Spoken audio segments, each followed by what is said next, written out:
அனைவருக்கும் வணக்கம். நம்ம இப்போ பாக்கியலட்சுமி சீரியலில் என்னெல்லாம் சுவாரஸ்யமான விஷயங்கள் நடக்குதுன்னு பார்க்கலாம் வாங்க.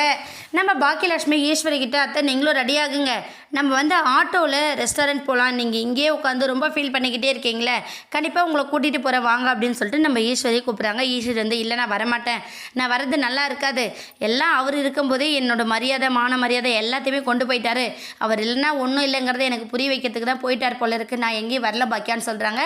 ஆனால் பாக்கியா விடுறதா ஐடியா இல்லை, அத்தை நீங்கள் எங்க கூட கண்டிப்பாக இன்றைக்கி வந்தே ஆகணும் அப்படின்னு சொல்லிட்டு ரொம்பவே அடமன் பண்ணி நம்ம ஈஸ்வரி கூட்டிகிட்டு போகலான்னு முடிவுக்கு வராங்க. ஆனால் ஈஸ்வரி எதுக்குமே ஒத்துக்காமல் ரொம்ப சைலண்ட்டாக இருக்காங்க. அந்த டைமில் நம்ம இனியா ஒரு பக்கம் காலேஜ்லேருந்து நேராக வீட்டுக்கு வராங்க. வீட்டுக்கு வந்தப்போ நம்ம பாட்டியை பார்த்து ரொம்ப ஃபீல் பண்ணுறாங்க நம்ம இனியா. ஏன்னா ராதிகாவோட ஆன்ட்டி அவங்க அம்மா எப்படி பேசிட்டாங்க, இதனால தான் பாட்டி இப்படி இருக்காங்களோ அப்படிங்கிற மாதிரி நம்ம இனியா ரொம்ப ஃபீல் பண்ணிக்கிட்டு இருக்க. அந்த சமயத்தில் நம்ம ஈஸ்வரி என்ன பண்ணுறாங்கன்னா, பாக்கியா உன்னோட பேச்சை கேட்டு நான் இந்த பொட்டெல்லாம் வச்சுருக்கக்கூடாது, இது ரொம்பவே தப்பு, இந்த வீட்டுக்கும் ஊருக்கும் எதுக்குமே இது நல்லது இல்லை அப்படின்னு சொல்லிட்டு அந்த பொட்டை தூக்கி வீசிட்டு நம்ம ஈஸ்வரி உள்ளே போயிடுறாங்க. இதனால நம்ம பாக்கியா ரொம்ப ஃபீல் பண்ணுறாங்க. அத்தை என்னாச்சு, ஏன் இப்படி பண்ணுறீங்க அப்படிங்கிற மாதிரி கேட்க ஈஸ்வரி எந்த ஒரு ஆன்சருமே பண்ணாமல் அவங்க ரூம்குள்ளே போயிட்டு ஃபீல் பண்ணி அழுதுகிட்டு இருக்காங்க.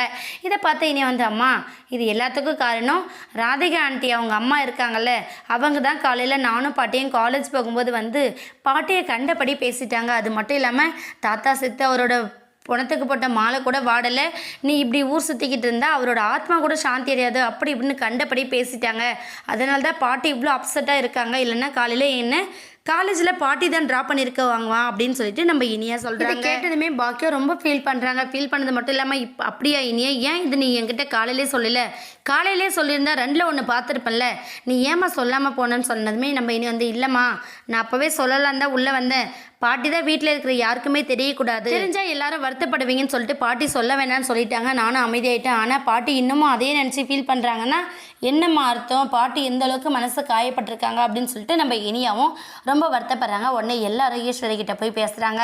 ஆனால் நம்ம பாக்கியா என்ன பண்ணனா, சரி நீங்கள் எல்லாரும் பாட்டியை பத்திரமா பார்த்துக்கோங்க, எனக்கு கொஞ்சம் வெளியில் வேலை இருக்குது, நான் இப்போ போயிட்டு வரேன் அப்படின்னு சொல்லிட்டு நம்ம பாக்கியா கிளம்புறாங்க.